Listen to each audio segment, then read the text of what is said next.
So what I'm doing right now is preparing a second stain for my cells, which are currently in the white box in front of me, incubating on a cover slip.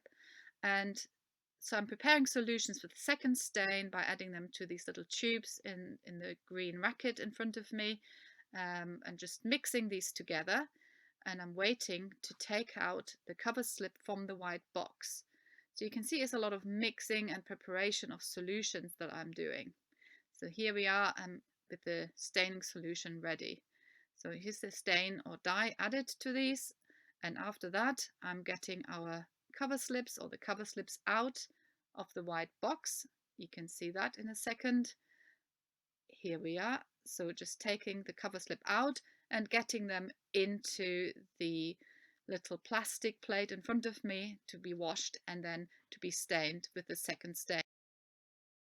Well, I'm making a series of works. I've got at present two series of works going on, one of which looks at abstract work and how that can explore the patterns of growth structures and multiples. And I see this science collaboration as part of that series. And so in conversation with Anke, I asked her to describe stages of immunofluorescence testing of cell labelling. And it struck me that these actions and processes she described are frequently I employ to shape sculpture making.